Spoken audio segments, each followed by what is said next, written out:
Era el presidente de Soluciones para Venezuela, Claudio Fermín. Muy buenos días, bienvenido.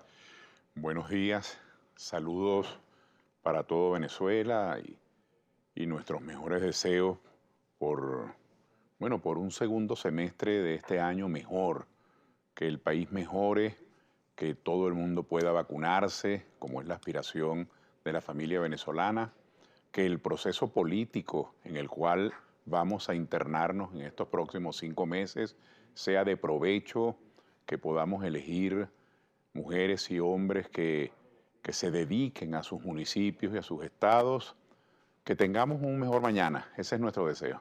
Es parte del deseo de todos los venezolanos y muchos se preguntan si finalmente estos procesos de diálogos, que no es primera vez que se realizan en nuestro país, se le verán frutos, resultados tangibles.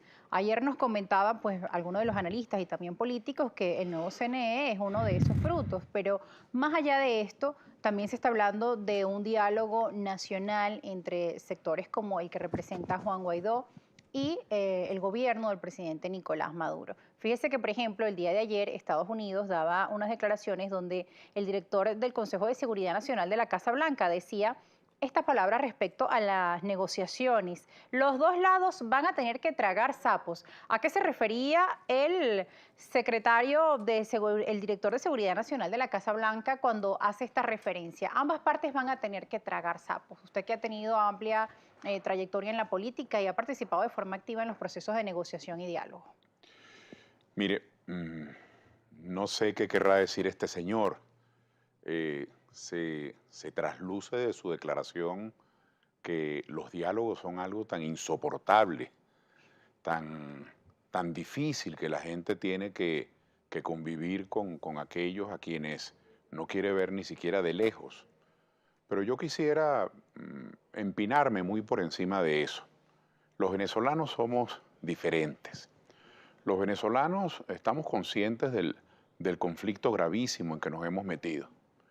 Gentes quienes han planteado una confrontación extrema, una especie de guerra a muerte renovada, en la cual solo la gente que piense como uno es la que tiene derecho político, derecho a opinar, derecho a decidir.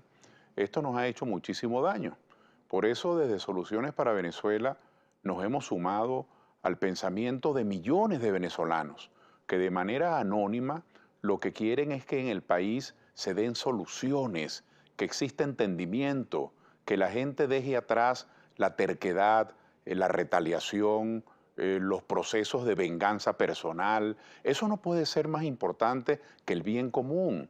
Hoy tenemos una situación dramática desde el punto de vista económico, de los servicios públicos por igual, tenemos una altísima conflictividad política y aunque la situación económica no ha mejorado realmente para nada en términos generales, algunas iniciativas que no han prosperado lo que se quería, los servicios públicos siguen estancados por igual. Sin embargo, en la conflictividad, Rosa, yo percibo que en la conflictividad política nos hemos atrevido a pasar la página. El solo hecho de que en esa nota, en ese comentario de prensa se diga que los equipos de Maduro y de Guaidó o que el presidente Maduro y Guaidó pudieran conversar, a mí me parece que eso es lo que debería ser normal.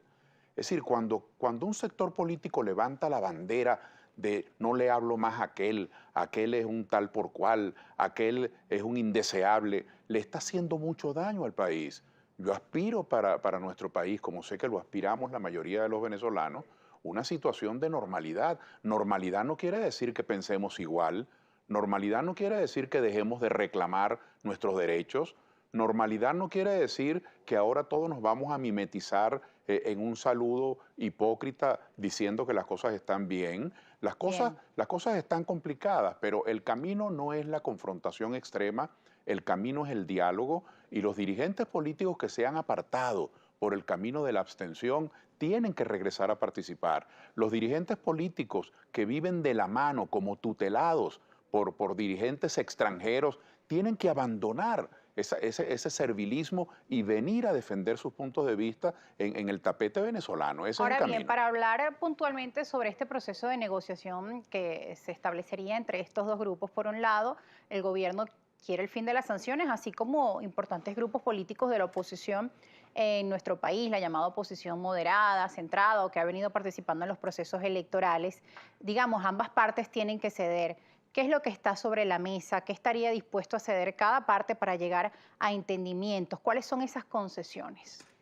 Mire, yo no puedo hablar por ninguna de las dos partes extremas, ni puedo hablar por el gobierno, ni puedo hablar Su visión por, como sino, político de pero trayectoria. sí puedo afirmar, porque es lo que nos demanda la población, es lo que hemos venido conversando, que es parte de la población para nosotros, con la dirigencia de Soluciones para Venezuela en todos los estados, que tenemos que sentarnos a aprovechar el momento electoral.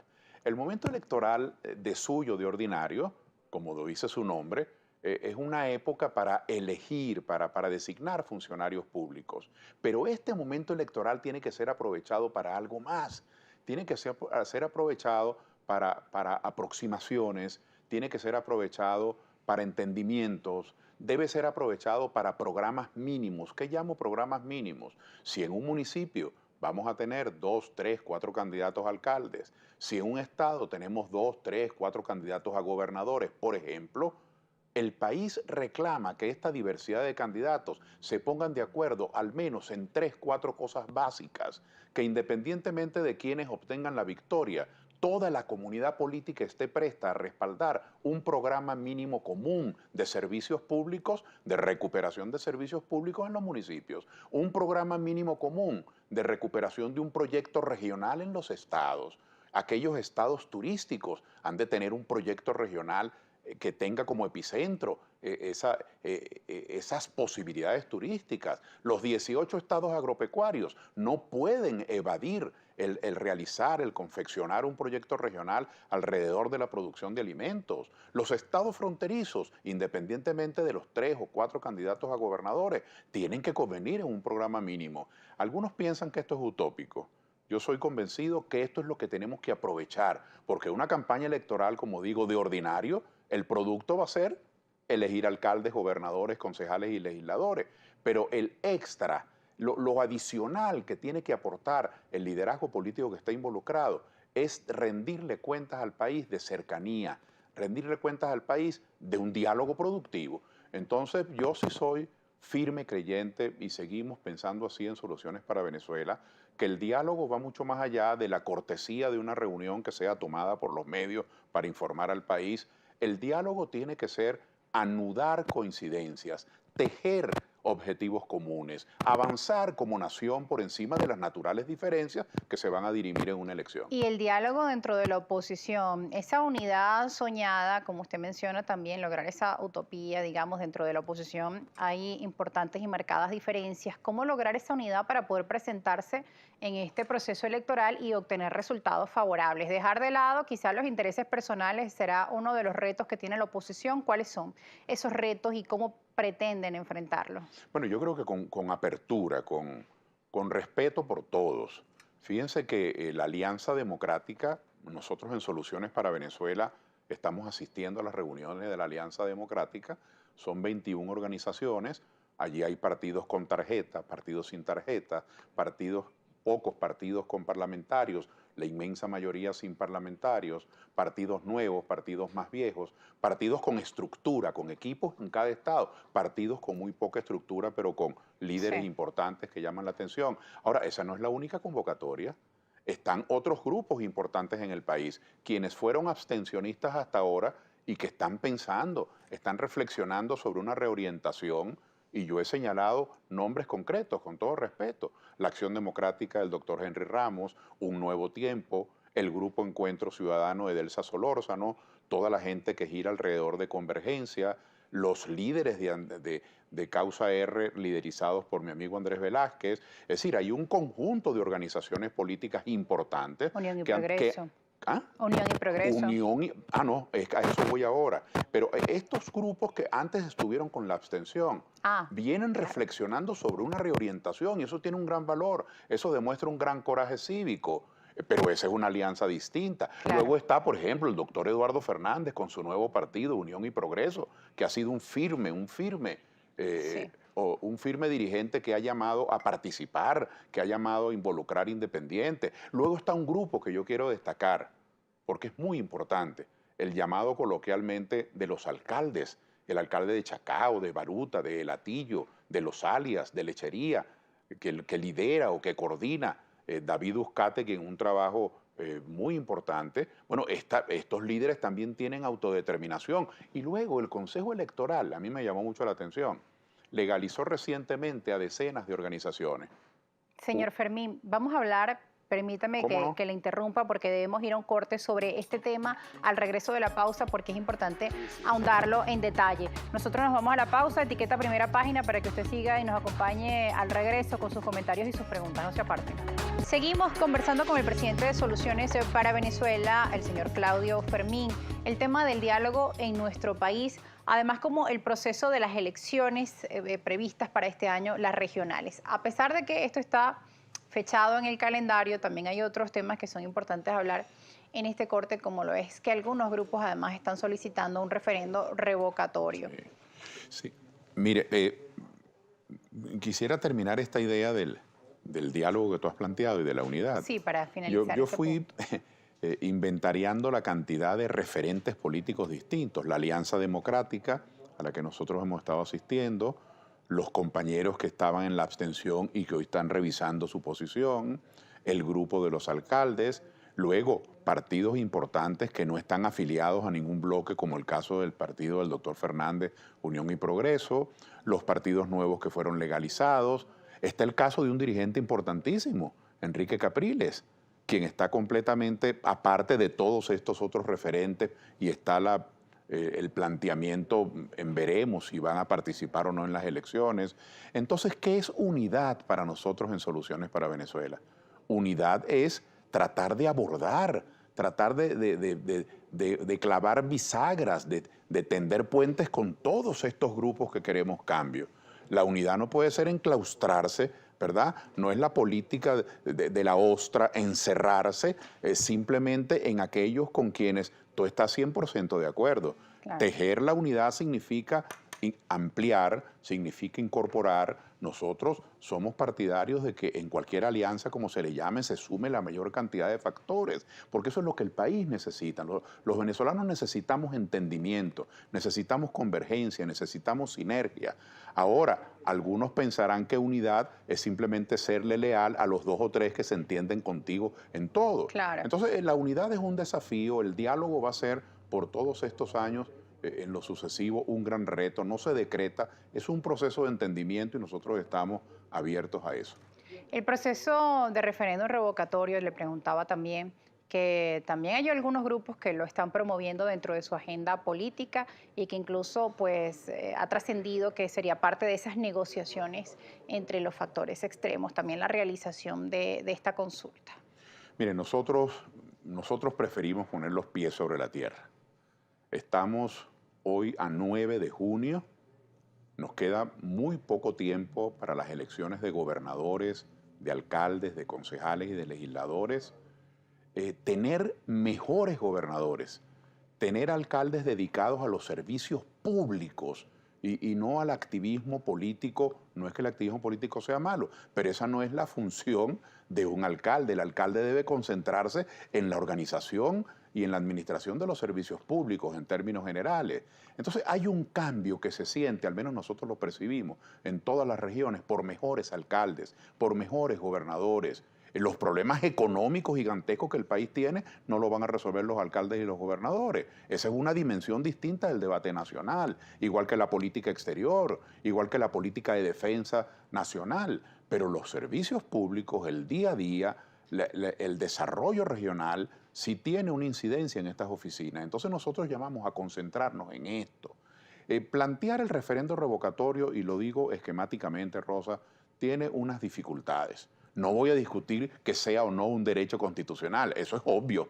Discutir que es un derecho, bueno, pero eso es tan obvio. Si es un obvio. derecho constitucional, ¿por qué presenta dificultades? No, bueno, es que la Constitución tiene 350 artículos. Eso no Según quiere decir que todos los planteamientos que estén en la Constitución son viables y son expeditos. muchos de ellos necesitan desarrollo legal, hay que decretar leyes, sancionar leyes para poderlos instrumentar. Usted tiene una ley y la ley todavía no es suficiente, necesita desarrollo político, hacer que convengan alrededor de lo que está establecido en la ley muchos sectores del país. Ahora, el referendo revocatorio, planteado como algunos lo asoman, es un derecho. Bueno, claro, la educación es un derecho, el trabajo es un derecho, eso no quiere decir que lo tienes por decreto. Y fíjese que llama la atención que no solo grupos dirigentes de la oposición, sino que también un grupo de exministros del fallecido presidente Hugo Chávez, pues también se presentaron ante el CNE solicitando, figuras como el exministro Héctor Navarro, Annalisa Osorio, solicitando este referendo y un pronunciamiento urgente, ¿no? Lo Mire, catalogaban como urgente. Son distintos grupos que están con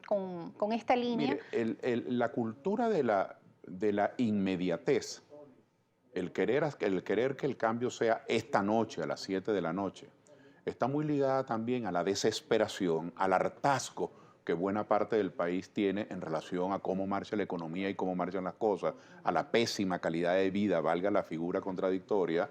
Así que la inmediatez no es un capricho, es justamente una reacción frente a la desesperación. Pero cuando un dirigente político plantea una salida, esa salida debe ser viable. ¿Cuáles son las dificultades del referendo revocatorio? ¿Quién debe convocarlo? El presidente de Venezuela no lo va a convocar. La Asamblea Nacional no la va a convocar porque más de las 2/3 partes están en manos del PSV.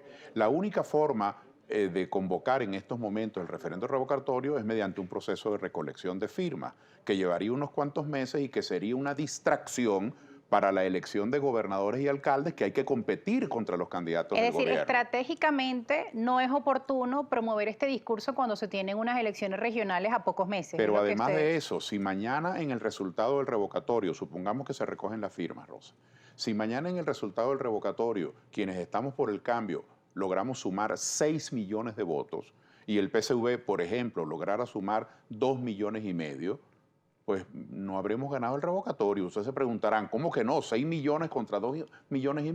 No, no lo habremos ganado, porque hay que obtener un voto más de los que obtuvo el presidente Maduro cuando fue electo. Hay que sacar 6,350,000 votos. Supongamos que se logran los 6,350,000 votos. Sigo en el camino de las hipótesis. La Constitución establece que a los 30 días habría que convocar elecciones. Ajá, ¿y quién va a estar de candidato presidencial a los 30 días?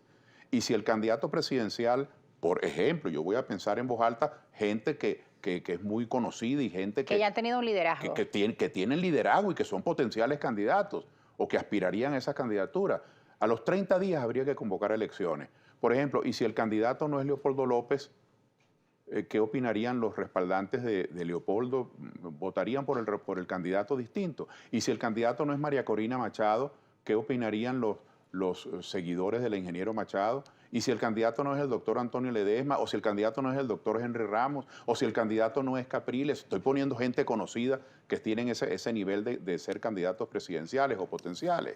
Entonces, además, para ser exitoso, habría que tener un candidato único antes del revocatorio, porque lo cruel sería y con una campaña. Lo cruel sería que se ganara el revocatorio, que se obtuvieran 6,400,000 votos y que a los 30 días, por no tener un candidato único, se perdieran las elecciones. Entonces, no se puede convocar un referendo revocatorio de manera improvisada. Yo tengo la impresión, eso no es pecado, eso no es nada malo, pero yo tengo la impresión que muchos, si no todos, muchos de quienes convocan el referendo revocatorio lo hacen como un mecanismo para identificarse con el descontento, para poder capitalizar el descontento que está en todas partes en la calle. Pero lo que está planteado con los pies sobre la tierra son las elecciones de gobernadores, las elecciones de alcaldes. Todo tiene su momento, eso es lo que nos ha enseñado la experiencia y eso es lo que están analizando justamente quienes vienen de regreso de la abstención, que hay que actuar con los pies sobre la tierra. Bien, lo que usted nos comenta desde este punto de vista entonces no es estratégico para la oposición solicitar un referendo revocatorio cuando dentro de ella misma, digamos, no hay acuerdos o no se ha llegado a consenso respecto a quién asumiría ese liderazgo para unas presidenciales. Ese es mi parecer. Y por otro lado también está el tema de estas elecciones regionales en las que el calendario avanza e incluso la oposición tiene que trabajar en esa unidad para tener estos pequeños liderazgos en gobernaciones y alcaldías, ¿no? Ahora fíjese, dentro de todo este contexto del tema de la unidad, en días recientes hemos tenido candidatos o precandidatos, como después fue aclarado, pero incluso desde el primer momento llegan personas acá diciendo yo soy el candidato de Miranda, viene otro de la oposición, yo soy el candidato de Miranda. Digamos, el discurso que se le da a la población, cómo hacer para conquistar a esa población que además está dentro de sus problemas diarios, ¿no? Del tema de surtir combustible, no tengo agua, se fue la luz, no el internet, el pago de los servicios, todo está dolarizado. ¿Cómo seducir a una población que está enfrentándose diariamente a estos problemas, que además cuando sintoniza un programa de televisión se encuentra con discursos tan distintos? ¿Cómo puedes motivarlo? ¿Cómo se puede motivar a ese electorado? Mire, el trabajo más difícil, el reto más exigente, lo tienen las mujeres, los hombres, los jóvenes venezolanos.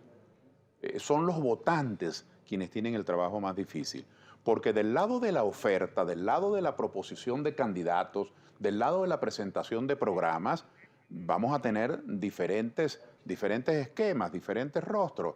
Alguna gente no estará satisfecha porque algunos piensan que tiene que haber un solo candidato de oposición. Mire, yo en esto quiero ser absolutamente responsable. Yo creo que eso no se va a presentar. Antes lo dije, hay diferentes referentes de oposición, porque es que el descontento hizo metástasis y la oposición está en todas partes en el país. ¿Cómo pretender que ese descontento diverso se resuma en un solo candidato? ¿O cómo pretender que en determinado estado solamente hay una persona con sensibilidad social o deseosa del progreso de su región? Entonces yo quisiera que hubiese una unidad con la mayor incorporación de factores políticos, pero tengo mis reservas en cuanto a lo que llaman la alianza Ok. perfecta, Rosa. Yo creo que eso de resumir en cada estado, en cada municipio, que va a haber un solo candidato, forma parte de buenos deseos, pero de la utopía. Ahora, entonces, es una dificultad presentar candidaturas, pero más difícil por esto que estoy diciendo, es recibirlas.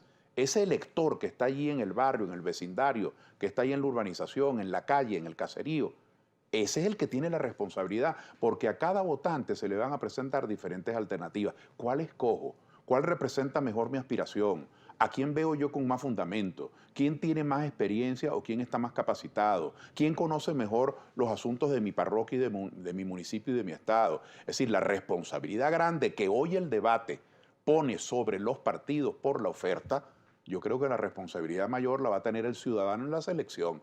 Entonces, si tomamos en cuenta, repito, que no va a haber candidatos únicos, porque si hubiese candidatos únicos, quizás la labor del elector se reduce en una especie de dicotomía, ¿por cuál voto? ¿Por el del gobierno o por el de la oposición?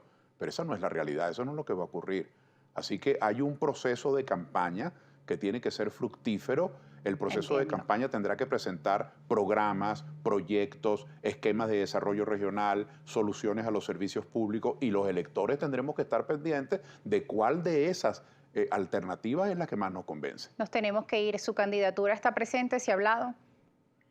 No, yo no voy a estar de candidato. Yo me siento muy halagado y realmente muy agradecido por las manifestaciones de consideración personal que algunos han tenido para conmigo, pero yo asumí una responsabilidad, la responsabilidad en un momento de antipolítica, en un momento de escepticismo, en un momento de emigración, de desesperanza, de ayudar a conformar un grupo político que se responsabilice por propuestas, que siembre esperanza, que trate de conformar alianzas con otros referentes para el bienestar del país. Yo tengo muchísima carga en estos momentos dentro de un esquema colectivo, pero tengo mucho trabajo como presidente de Soluciones para Venezuela. En eso estoy concentrado. Más bien ando, digamos así, como los pesquisas, como los scouts en el béisbol, en el fútbol, que andan buscando prospectos. Nosotros andamos con los ojos muy abiertos de cuáles son los candidatos que en las diferentes regiones y estados del partido que Los sean, liderazgos locales.